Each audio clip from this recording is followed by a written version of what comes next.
বাধা দেওয়ার অভিযোগ ওঠাচ্ছে। এ নিয়ে আরো জানাতে রাজশাহী থেকে যুক্ত হচ্ছেন সহকর্মী রাকিবুল হাসান। রাকিব, সংকট নিরসনের নতুন কোনো উদ্যোগ নেওয়া হয়েছে কিনা জানাবেন। শম্পা, এখন পর্যন্ত সংকট নিরসনের কোনো নতুন উদ্যোগ আসেনি। আমরা যেটি দেখছি রাজশাহীর শিরোইল বাস টার্মিনাল, যেখান থেকে আসলে ঢাকাগামী বিভিন্ন বাস ছেড়ে যায়, সেখানে প্রতিটি কাউন্টারে দুপুরের পরের সিদ্ধান্তে আসলে অনেকেই টিকিট বিক্রি করেছে। তবে এখন পর্যন্ত এই কাউন্টারগুলো নিয়ে আসলে বাস এসে দাঁড়াতে পারছে না। কেননা এর মধ্যে আমরা দেখেছি দেশ ট্রাভেলসের একটি বাস এসে এখানে দাঁড়ানোর পরে কিন্তু সেখান থেকে আসলে যিনি চালক ছিলেন, শ্রমিকদের একাংশ তাকে নামিয়ে দিয়েছেন এবং পরবর্তীতে গ্রামীণ ট্রাভেলসের একটি গাড়ি চাঁপাইনবাবগঞ্জ থেকে ছেড়ে এসেছে কাউন্টারে।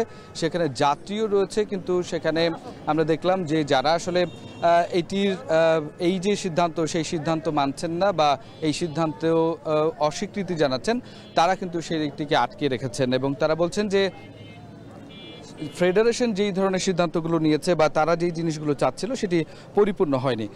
এর মধ্যেই কিন্তু আসলে Bangladesh bus truck owners association এবং 3টি জেলার যে শ্রমিক ইউনিয়ন রয়েছিল, তারা যৌথভাবে যে সিদ্ধান্ত নেয় যে তাদের যে দাবিগুলো ছিল যে মজুরি বৃদ্ধি করতে হবে, সেটি চালকের 1750 টাকা, সুপারভাইজারের 750 টাকা এবং হেল্পারের 650 টাকা, সেটি আসলে বাড়ানো হয়েছে।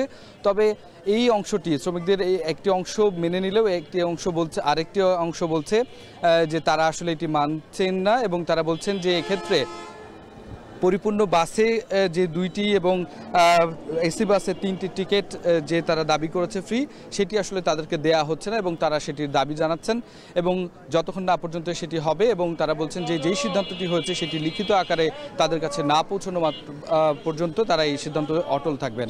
তো সেই ক্ষেত্রে এখন পর্যন্ত আসলে বাস ছেড়ে যাচ্ছে না এবং একটি জটিল অবস্থা তৈরি হয়েছে। সেই সংকট নিরসনে এখন পর্যন্ত কোনো ধরনের উদ্যোগ আমরা এখানে দেখছি না। সম্পাই ছিল রাজশাহী থেকে আমার কাছে সর্বশেষ। রাজশাহী থেকে যুক্ত ছিলেন সহকর্মী রাকিবুল হাসান।